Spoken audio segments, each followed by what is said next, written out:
So we will have a couple of changes to the agenda, no direct changes, but we have a public hearing at 6:15. So that brings us to section 3. 3.1 will be recognition of the winners of the pedestrian safety poster contest held by the Healthy Communities Okaloosa County Health Improvement Partnership, OCHIP, presented by Mr. Chambers. And 3.2, recognition of Nora Hall, Plu Elementary School student, winner of the 2023 State of Florida Hispanic Heritage Essay Contest, presented by the superintendent. I read about hers. I can't wait to see her tonight. I know, that will be. Yes, Is she ma'am. going to Be read sweet. her? I know we're presenting. Yeah, I think she's just presenting. Okay. Mhm. Very cool. I love to see our students recognized. And then section 4, tonight we don't have any administrative personnel appointments. And section 5, we don't yet know about the blue card agenda items. Section 6, committee and staff reports, workshop only. 6.1, in-county travel paid for September 2023, presented by Julie Perry. 6.2, out-of-county travel paid for September 2023, presented by Julie Perry. Julie, I'm trying to get you to pay up. 6.4, quarterly report service agreements under the $10,000 threshold for internal and budgetary funds, presented by Vince Wyndham. 6.5, Liza Jackson Preparatory School, Inc., basic financial statements and supplementary information for the year ended June 30, 2023, presented by Julie Perry. That brings us to section 7, consent agenda. 7.1, approval of the consent agenda. 7.2, approval of the minutes of the student disciplinary hearings of October 9, 2023, minutes of the workshop meeting of October 9, 2023, and minutes of the regular meeting of October 9, 2023. 7.3, appropriation of District 3 School Board Member Capital Outlay Funds to Edge Elementary School for clear touch panels in the amount of $6,097.50, presented by Linda Evanchik. 7.4, appropriation of District 4 School Board Member Capital Outlay Funds to Edge Elementary School for clear touch panels in the amount of $6,097.50, presented by Mr. Bryant. 7.5, appropriation of District 5 School Board Member Capital Outlay Funds to Niceville High School for track protectors in the amount of $6,507.49. 7.6, appropriation of District 5 School Board Member Capital Outlay Funds to Eglin Elementary School for clear touch panels in the amount of $18,051. 7.7, request to advertise a public hearing for the revision of School Board Policies, Chapter 13, School Food Services, presented by Stephen Anderson. 7.8, Budget Amendment Number 1, Fiscal Year 2023-2024, presented by Julie Perry. 7.9, Monthly Financial Statement for September 2023, presented by Julie Perry. 7.10, invoices to be approved for payment, presented by Julie Perry. 7.11, school donations, presented by Julie Perry. 7.12, payroll warrant register and accounts payable warrant register totaling $59,920,385.64. Self-health insurance claims and fees totaling $2,105,331.23, and bank transfers totaling $25 million for September 2023, presented by Julie Perry. 7.13, renewal of RFQU 19-01 Construction Total Program Management Services, presented by Vince Wyndham. 7.14, renewal of ITB 21-03 Fire Sprinkler Inspection Services, presented by Vince Wyndham. 7.15, tag-on bid purchase over $50,000, Playmore Recreational Products and Services, presented by Vince Wyndham. 7.16, tag-on bid purchases over $50,000, Howard Technology Solutions, presented by Vince Wyndham. 7.17, exempted purchase over $50,000, estimated figures for Advanced International Certificate of Education, ACE, and Advanced Placement, AP, exams, presented by Vince Wyndham. 7.18, agreement to grant Florida Power and Light Company a 10-foot wide utility easement at Plough Elementary School, presented by Dr. Smith. 7.19, underground distribution facilities installation agreement between the School Board of Okaloosa County, Florida, and Florida Power and Light Company at Plough Elementary School. 7.20, gas piping agreement with Okaloosa Gas District for Baker School, presented by Bill Smith. 7.21, 2023-2024 Uniform Statewide Assessment Calendar, presented by Sheila Lightbourne. 7.22, Advancing CTE in Okaloosa County Schools Legislative Funding Grant 2023-2024, presented by April Branscombe. 7.23, Triumph Gulf Coast Pre-Application Grant Request, presented by John Williams. 7.24, Charitable Contribution Agreement between Crestview High School and Florida Power and Light Company, presented by Victoria Hayden. That brings us down to Section 8, Superintendent's Human Resources Recommendation. 8.1, Information Only, Employees on Administrative Leave. 8.2, Information Only, Deferred Retirement Option Program.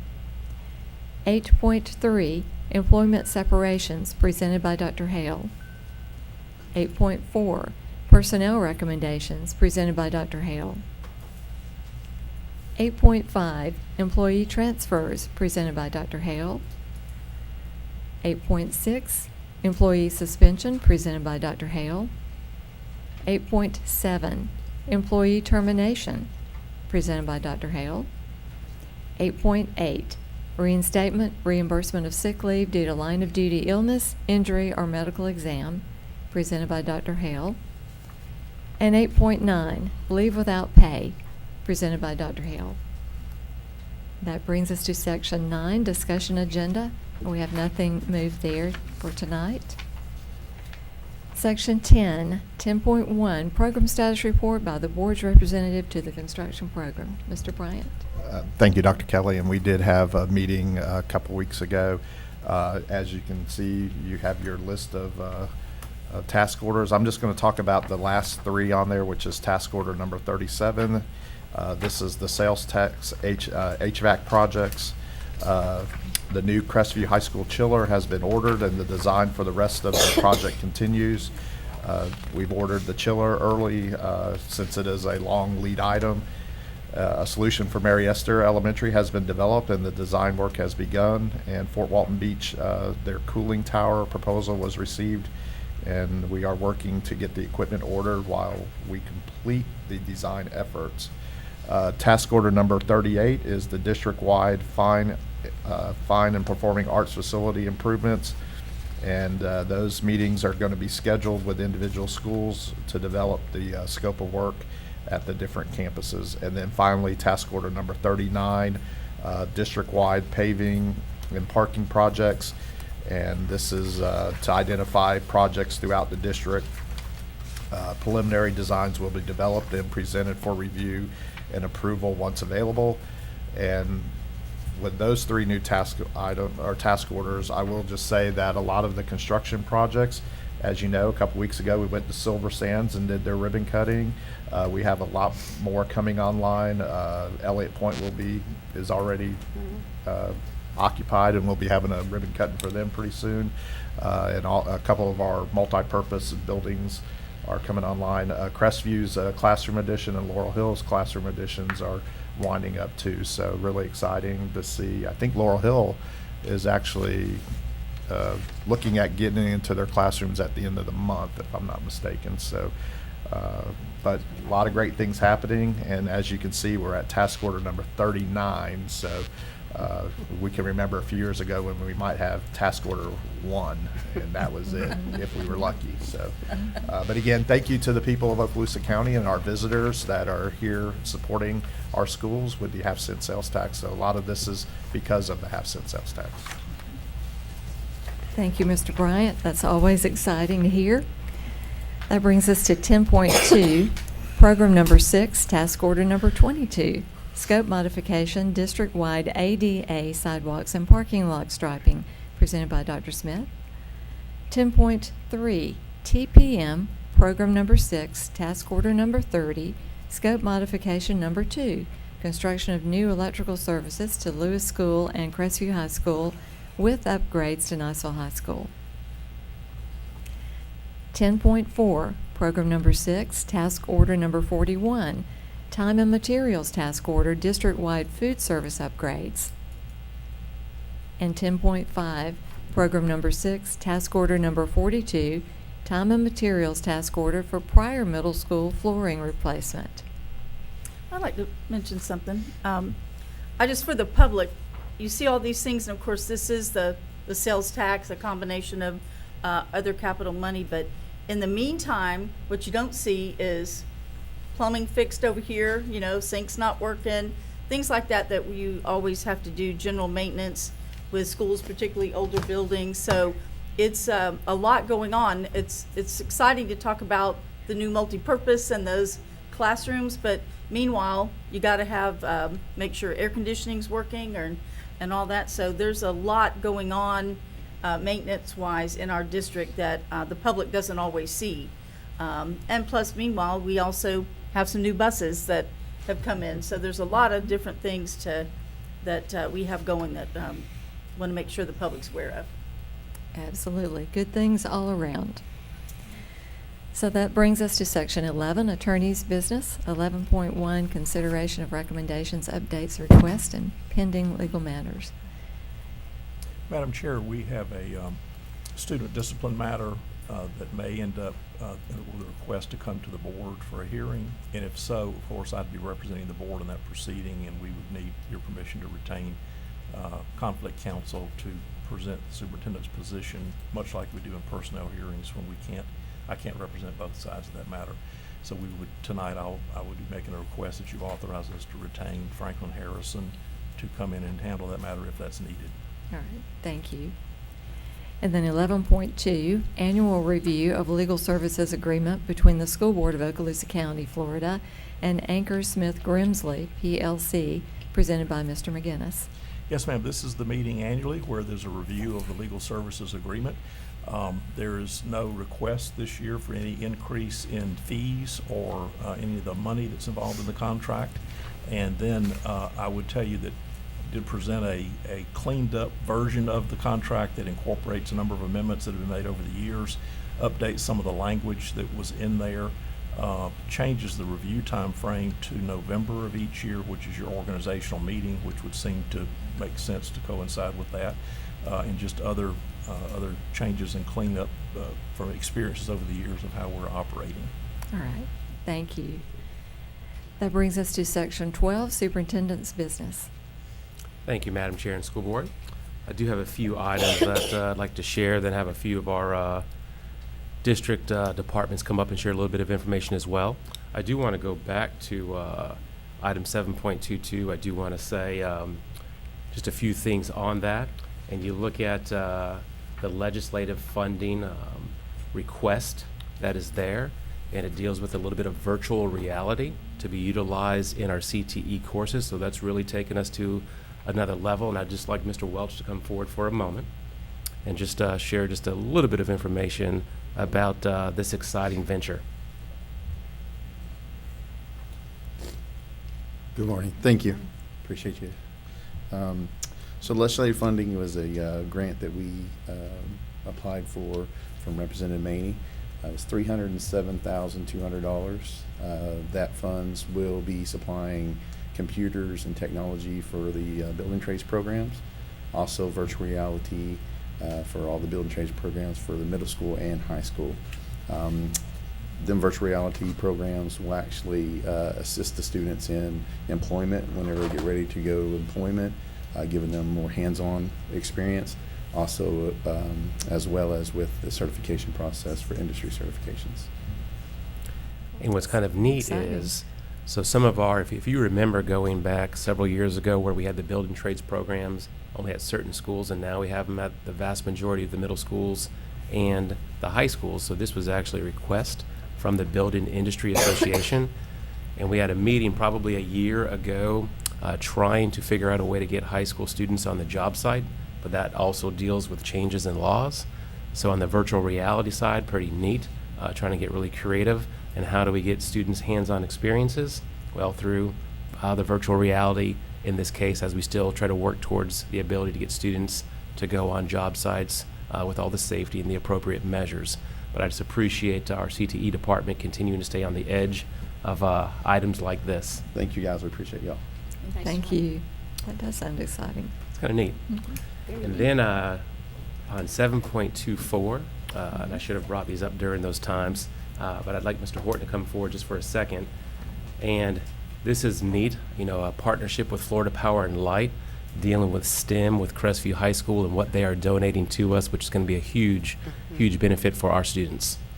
Thank you, Mr. Chambers, board members. So last spring, we met with some representatives from Florida Power and Light at the state level who wanted to really extend their footprint in Northwest Florida. So what we worked on was a collaboration with the Crestview Automotive Classroom, which is taught by Mr. Damon Welch, son of David Welch, and does a great job up there. They have high demand for that class. Lots of students want to take that class. But Florida Power and Light obviously is dipping into the electric vehicle market. And so in terms of what they could do to us, the charitable donation you're looking at as the agenda item brings an electric vehicle kit to the automotive program at Crestview High School for those students to build and then compete with 19 other high schools throughout Florida. So it'll be exciting to watch that development over the course of the upcoming year. We'll track it and promote what's going on out there. So it's a great partnership with Florida Power and Light.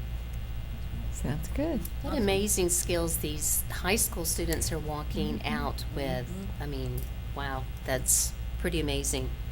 And then if you've had the opportunity, whether at OTC North or whether at Crestview High School, to see the automotive program and what the actual classroom looks like. So there's the classroom aspect, and then there's actually where you fix the cars, which is kind of comparable to what you would see if you go somewhere to get your car fixed. So it's pretty amazing what these students are learning and able to do. It is. And then now to put together an electric vehicle to compete, I think that's pretty neat. Very. Absolutely. And there's also an item on the agenda that dealt with OTC. And I'd like Mr. Williams to come forward. And I'd like to say, just as a startup, you know, OTC at the south end of our county, Mr. Williams has come in and has done a great job. He's really done a fantastic job working with local businesses and industry in terms of how that can really help his programs and his students ultimately. But now looking to expand OTC to the north part of the county, and a lot of our students, you know, have to drive down, which is great. Some don't necessarily take advantage of that opportunity. So how nice would it be to have an OTC north at the north end of our county and be able to do this through other creative dollars, which is what I appreciate about Mr. Williams. Go ahead. Sure. So this is a pre-application to Triumph, looking to expand. There's a number of grant opportunities offered by DOE, but unless you're expanding, those dollars are really not accessible. They're not something you would want to go to. So the first step to expanding and going to the north is finding a home. And so this pre-application speaks to finding a place, utilizing Triumph and their needs to grow and improve employment opportunities for all of the members of our community.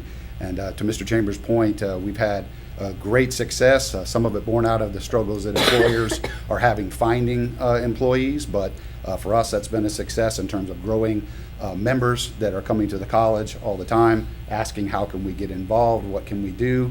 Of course they want priority in hiring folks, but for us they give us a lot of guidance. They tell us what our students need to be successful in their companies. And during those institutional advisory meetings, that's part of our accreditation process. I've been through 3 of them now as director, and every meeting closes the same way. When are you expanding? When are you expanding? We need more people. And then, of course, the points that you made as far as the vast distance in our county and having something in the north and bringing students down. So this would be an opportunity to seek Triumph dollars to find that home, get started, and then go for other grant dollars to pay forward the infrastructure and get programs going.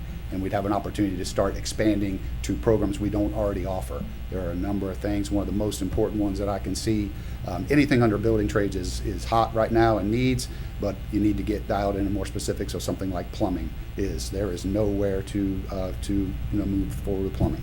So several other items like that exist inside of the grant. Glad to talk about it more as needed. Dr. Kelly, Thank you. if I can say Nice something. Yeah. So when I saw this, I was really excited because I've felt all along that we should. I know Crestview kind of been the OTC junior of the North, but I think this is going to be great for the community, not just Crestview community, but for our students that live in Baker and that also live in Laurel Hill. And I think there's going to be an untapped amount of students there that, like you said, had issues getting down to the south end. Now, if this becomes a reality, it's going to be right there at their back door. So, really Absolutely, and it's always our goal to have that pathway straight from the high school. Obviously, there'll be some dual enrollment opportunities, but more than anything, we want to serve post-secondary students that are coming that need just a little bit of training to make that $5-10 more an hour to have a much better life and to serve our community the way they need to and serve our industry partners. So. Great opportunity there, you're correct, in both of those extensions up to Baker and Laurel Hill, as well as, of course, Crestview, where you're right, we do already have a pretty good pathway, but they're having to travel quite a ways down to come and extend their automotive program or extend, into HVAC or electrician, and some of those things, they wouldn't have to travel as far, or they might have more opportunities to get more certifications across the board. They might still be able to come for HVAC, but also do plumbing, and now they're that much better employee for the industry or an entrepreneur themselves and start a business. And this is great for our local economy, because many of those will stay local. Correct. And that the whole cycle is just, perfect for our county here, which is great. Correct, and our goals as the college has to be, for our accreditation purposes, not just completion of the program or earning good grades or even getting those certifications. It's placement.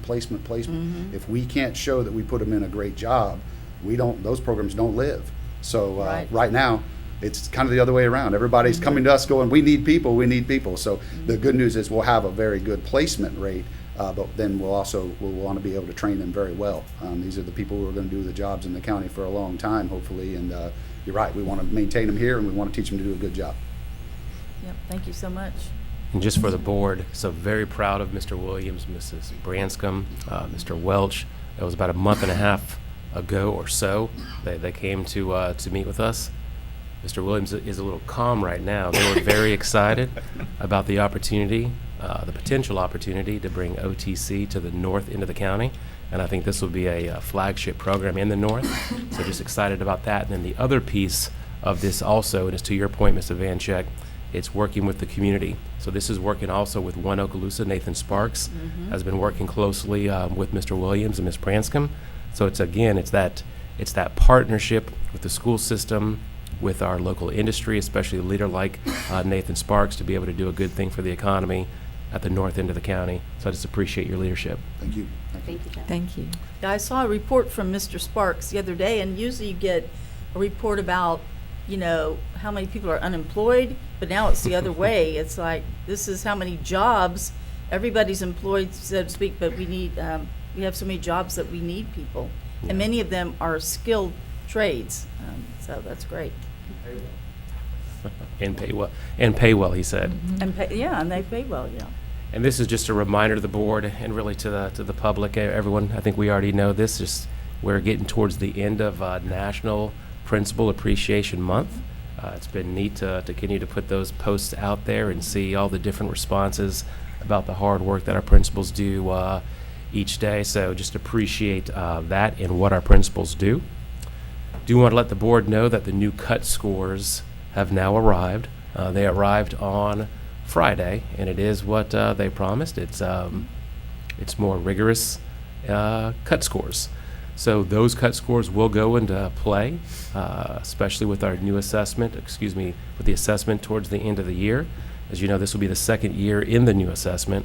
But last year, it was the previous cut scores that were for a different assessment. So now the new cut scores are here and ready to go forward. And again, more rigorous cut scores. More to come on that. I do want to let the board know that we are in the process of threat management training, and this is part of new law. So we're going to through a new threat management system, and by January 1, this training has to be complete. So we're lucky in our school district. We have 2 trainers that are certified to do this, so it puts us in a good spot. So we will be training every school's team this month, and then there'll be a second training that has to be done by law with a smaller group. But all of that is there. Just a reminder to the board, every time we talk about safety, we talk about layers. So this new threat management system is an additional layer in helping us look at students maybe in a little bit of a different way, so we can put the necessary resources in place to help them be successful, but most importantly, to keep our schools safe. Technology. As you know, the board has been, many of you have been supporting our technology needs, and it's very much appreciated. But you also mentioned a few board meetings ago about technology plan, and it's one of the things that we have been working on over the course of the first semester. We want to say we, Mrs. Lightbourne and her group, and she's partnered with Mrs. Demers, with Eric Mitchell, and others. And so we are looking at, in the near future, of having a full-scale technology plan going forward. And the goal is, what does a basic classroom look like? And when I say basic, I don't mean that in a negative term, but what does a standard classroom look like? So Mr. Mitchell's already gone to a technology conference. Mrs. Lightbourne and her group are going to one early in the second semester as well. But more specifically, Mrs. Lightbourne and her team have already started talking with teachers, started talking with administrators about what do we envision Okaloosa classrooms looking like. And the clear touch panels will definitely be a piece of that, but it could end up being some other things. We do have within the half-cent sales tax technology upgrades that every school has. As you know, the construction efforts have been first and foremost. First there was safety, then there were the 19 projects that we're currently doing, as well as other construction projects within the half-cent sales tax. But we'll also get to the point where we start looking at the technology upgrades, and that's where everything will come into one place as we go through this process of what does a standard classroom in Okaloosa County look like for technology.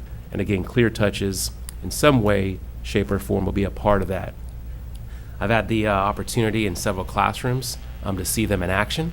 They're pretty neat. The students get zoned in right away, and training is key to this, because we do not want them just to simply be an extension of the textbook or just something that is cool. We want it to truly be a learning device for students and something that's a great resource for teachers. But the training aspect is key. Mrs. Dale and her group through the Title I have already started a number of trainings, and then we have one of our instructional math coaches who's kind of an expert in this device as well, that we're going to be looking at creative ways with this particular person to also be an extension of training going forward. So just appreciate the support of each of you with the Clear Touch panels. They're pretty neat. I touched one the other day. They're kind of intuitive, but there's definitely training that's needed, because I was able to push a few buttons and get to the right place, but there's a lot more that you can do with it. Mr. Horton, if you would come forward, please. Do want to give the school board an update on where we are with school buses, and in essence, not a full FTE update right now, but just kind of also where we are. Thank you, Mr. Chambers. We're going to start naming school board buses after board members now, so we have enough of them. So probably have heard this indirectly or some form or fashion, but Mr. McGinnis is in the north end of the county this morning, so on his behalf, thanking him, but just giving a quick update on where we are on transportation. As a reminder, prior to 2020, we had the oldest bus fleet in the state. The district had purchased very few buses in the preceding 5 years, and that was part of some capital budget shortcomings that we had back in those times and the priorities there. So that's kind of the state of where we were.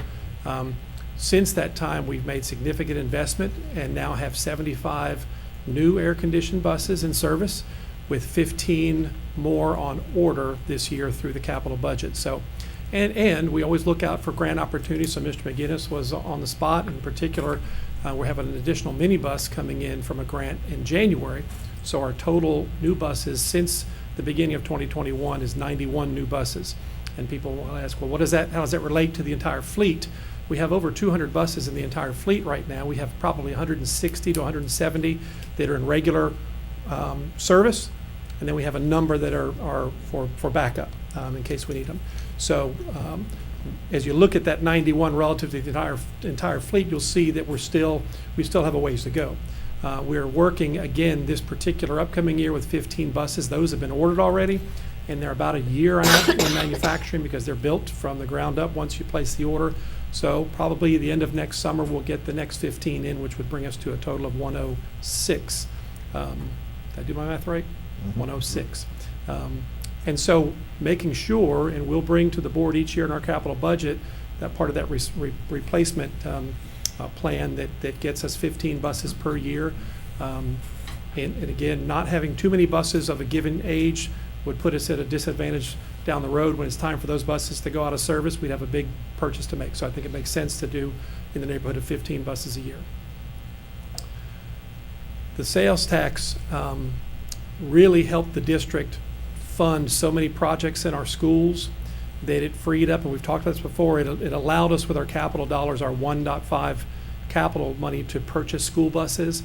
And since the sales tax referendum was approved by the voters, the laws actually changed because we had bus purchases on our sales tax referendum, and so the law actually changed and allows us, if we need to purchase school buses out of sales tax money.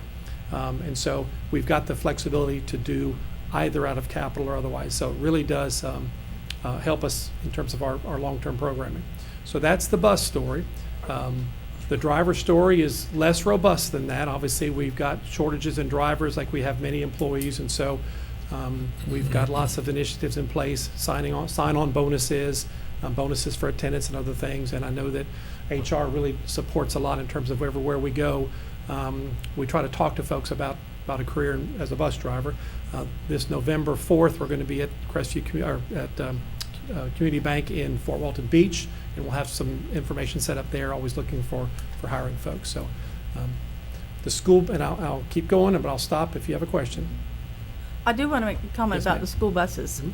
Okay, so I've had this information, this little tidbit, waiting for a time to share it. But this is, to me, is very interesting. Did you know that, have you ever thought why school buses are that unique yellowish color?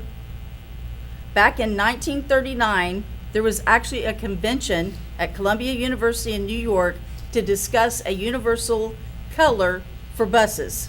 And they put all these shades up on the wall, and they ultimately came up with National School Bus Glossy Yellow, color 13432, and that's why throughout the country, school buses are that color, because they're not really yellow, they're school bus yellow. Right. And of course, they did all these experiments to see how people reacted to the colors, because they wanted you to react to the bus color so that you would be for safety. So I knew y'all needed to know that today, and I'm glad that worked out with your presentation. But I think it's neat because I've said before, you can't miss them, and they're a visual symbol of what we're doing well, I think, because people, if they don't even drive by the schools, they see those buses out there on the roads, and when you see the new one, it's exciting to see where we've come. So Yes, ma'am. there's your factoid for today. And you don't see any other cars of that color, right? No, one would no choose other that. vehicles are in that color. Not that they would choose that, but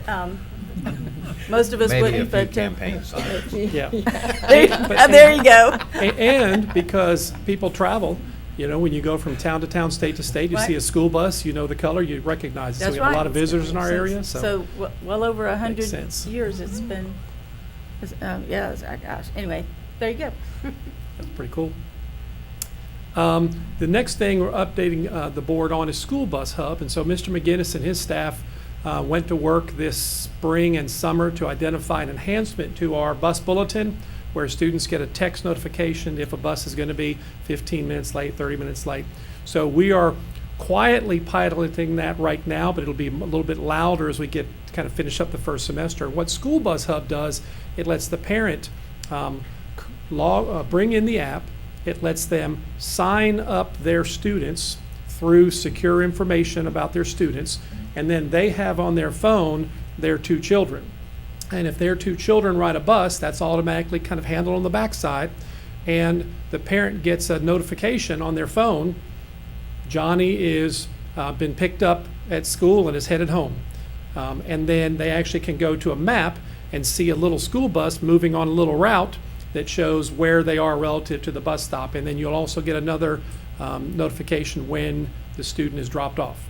So that happens both in the morning and in the afternoon. So a lot more work involved. So if you think about that, at a level, the driver has a device that kind of logs students in when they get on the bus and when they get off the bus. So that takes a little time. I think when you that's why it's a slow rollout of this. But when you look at that, it takes more time to do that work. Students have and can be given a badge that they can tap and register like you might do on a transit to the city. You tap on and then you're logged in as being there. So it's an interesting enhancement to the app that we currently have. It provides parents who choose to have more knowledge and understanding about when their student was picked up and when their student gets home, to kind of help them plan their mornings and afternoons a little bit better. So, and as I mentioned, the app sends the parent an alert when the bus is approaching and the student's bus stop for both pickup and drop off. I've tested it myself. I have some alerts on my phone, so I'll get one in the morning and I'll think, oh, that means that student was picked up. So it just provides good information in terms of the student was picked up or not picked up. And then you've got the map that shows where the bus is. And so I think it's interesting because there are some parents who will put their child out to the bus stop and they get on, then they get home in the afternoon, and some parents want more information about where their child is. And so if there's not a notification their child was picked up from the bus, that might alert somebody. If I've got a high school student that wasn't picked up on the bus, then I might wonder, where did that high school student go? But I think that it provides more information for the parents. So when we get to roll that out. Yes, sir. And I would just add, Madam Chair, that there are many parents that we all know that take their children to the bus stop and they wait at the bus stop. And so this would be a way, I guess, that they would know when the bus is about to arrive, and it's because it's in real time. Is that right? It is in real time. They'll get a text notification. They can track the bus at the end of the day to when it's getting close to the stop, and they'll learn to monitor that. And in the morning, you get an alert when they're getting closer to the bus stop that your student's located at. That's great. Awesome. And then one more, since we're talking transportation, one more technology kudo for transportation. This, I think, you board members are aware of, but we've got cameras on all of our buses, and so sometimes in the past, when we needed to take a look at the video from that camera, it took some time and some manual work on the part of transportation staff and Dr. Hale to get that video and make it available. It was a physical transfer, and now we've got some hotspots set up in our bus area, so when a bus pulls back in after a route, that video is automatically downloaded, and so it saves time whenever we're looking to see if something may or may not have occurred on the bus. So that's another great kudos. So Jay and his group have done a great job improving technology, and we're going to continue to get better with it. Thank you. Thank you. Is that it? Yes, ma'am. Very good. Important updates. Thank you. So that brings us to section 13, board members' announcements and/or requests, plural, for information. So we'll start with Ms. Ivanchik. Oh, thank you. Okay. Well, first of all, I want to thank Mr. Chambers. On Friday, he rode with me in the Baker Homecoming Parade. I'd been asking him for a while to join me on that, and he did, and I appreciate you taking the time, and I think you had a pretty good time. I know that you were a crowd favorite. A lot of people hollered out your name, and then you proceeded to hit them in the head with some candy. That worked out. Only one person.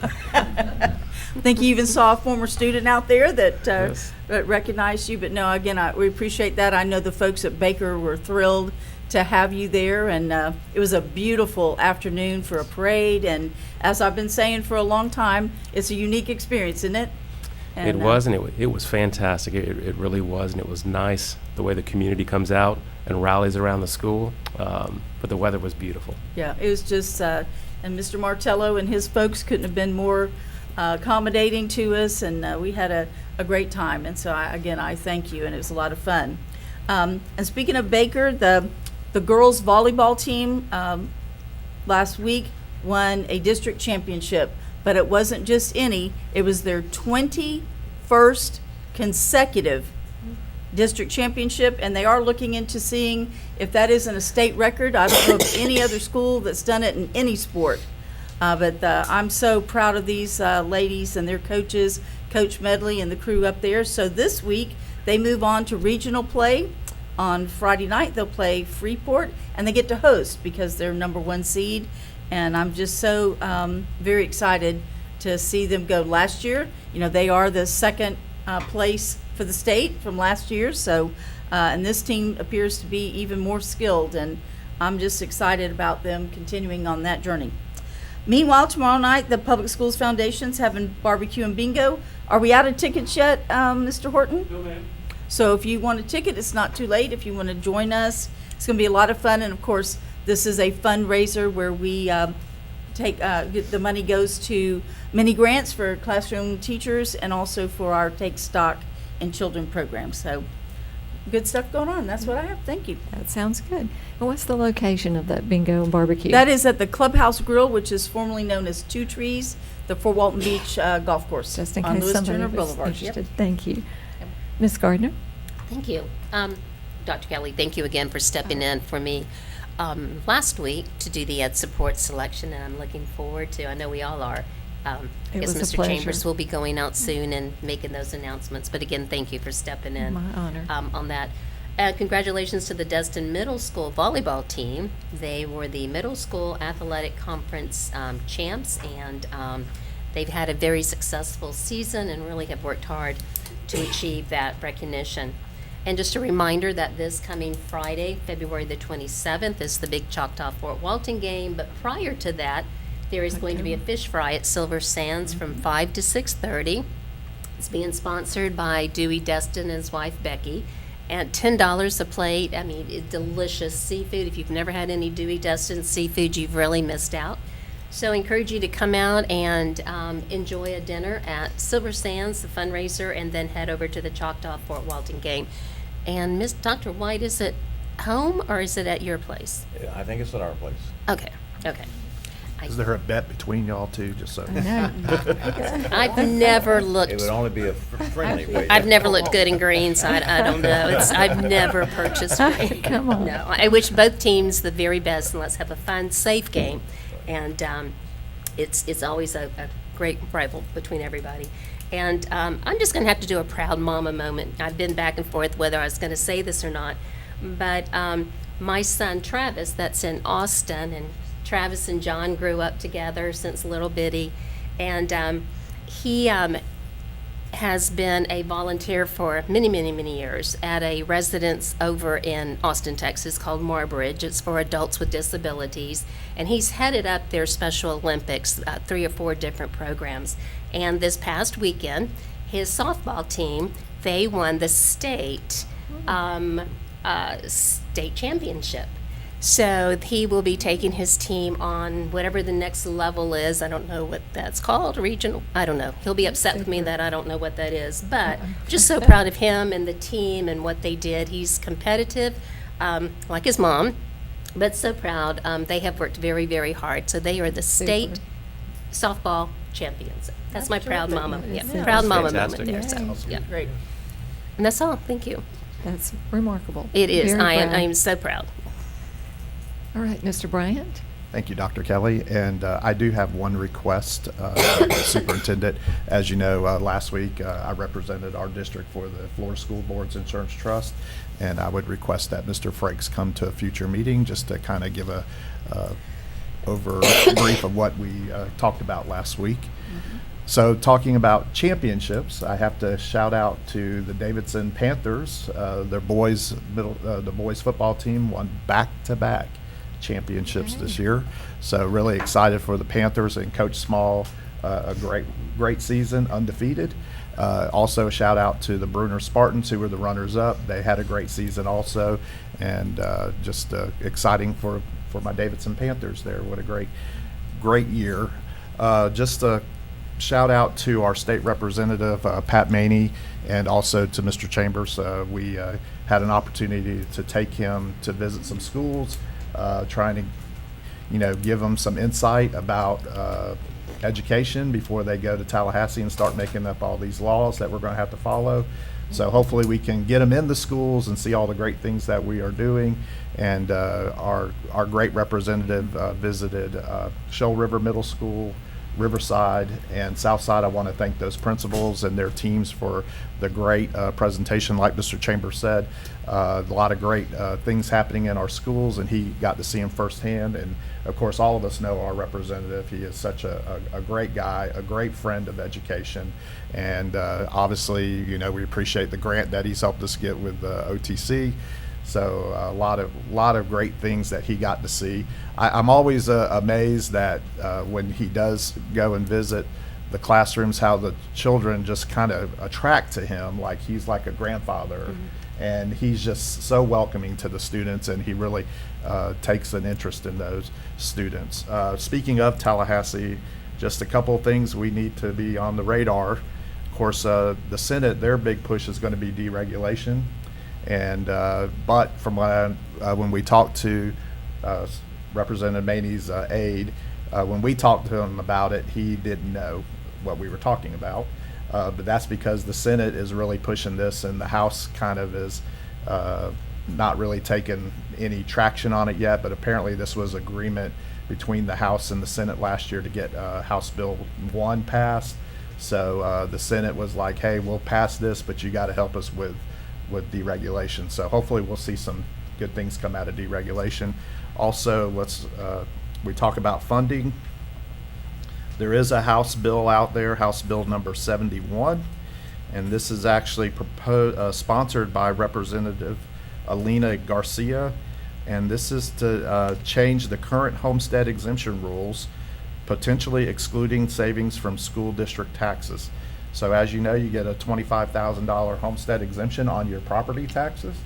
But as you know, if you look at your property tax bill, there's two things for schools, and this particular proposal will exempt the school board tax levy there. So that could potentially hurt us as far as funding goes in the long run. So not saying this is going to get through, because it's actually House Bill number 71, but there is a joint another bill that has to be passed in order for that to even get traction. And then also there's a bill that's been filed by Alex Andrade from Pensacola, talking about having cities take over school districts to become charter schools. As you know, in Florida, it's constitutionally mandated that the school districts are county-wide. This would have to be a change to the Constitution. From what we hear so far, there's not really a lot of push, but again, we're early in the session. A lot of things will start happening once we go into session in January. And this being an election year, you know how fast things are going to happen in Tallahassee between January and March. So just keep an eye on those when you get a chance to talk to our representatives. Just make sure, we're letting them know the things that we would like to see happen for our school district, but also for the state of Florida. So, and that is it, Madam Chair. Thank you. Thank you, Mr. Bryant. Dr. White. Yes, ma'am. Thank you. Excuse me. Just a couple of quick comments about the Choctawhatchee High School marching band style marchers. And what I would like to share is that last week, the marching band, the style marchers, received all superior ratings in the Band Music Performance Assessments, also known as the MPAs. And then, to top it off, this past weekend, they traveled to Valdosta, Georgia, where they were announced as the grand champions in that major band contest. So I just wanted to share the good news about the Style Marchers because they're still at it. That's super. Is that it? Yes, ma'am. Thank you, Dr. White. Well, I just have a few things. First of all, thank you to Dr. White for filling in for me at the agenda meeting Monday. I was in Virginia representing the Hope Squad at a school counselors statewide conference there. So good things, but thank you. And congratulations to the Niceville Eagles on their 62-7 win over Leon Friday night and a successful homecoming, which I had to miss, but I know that it was a wonderful event, as it always is. Congratulations to former Ruckle Middle School student Alicia Matraberti, who now resides in Italy, but she won a science fair award called Zero Iced Friction, and now she is a state finalist for the 2023 Panhandle Regional Science and Engineering Fair. So she said her goal was to improve the environment, but to change the world. So that puts her in the top 300 STEM students in the nation. And a reminder that we have less than 4 weeks to Thanksgiving now and 7 weeks till winter break.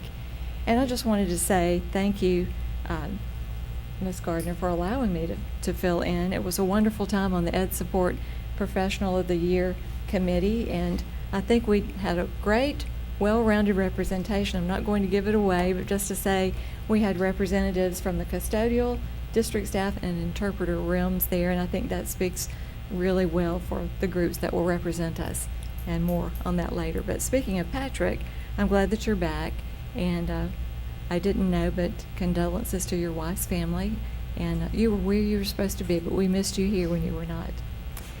And that's all that I have. Anyone else from the district staff? Any news, any item? Angelique? Just a reminder, in case you're not aware, today does kick off Red Ribbon Week. So as a school counselor, out there for everybody. We'll be Yay. celebrating that today through the 31st. Thank you. Jordan? And Patrick, anything else? All right. Well, that's all that I have. We are adjourned.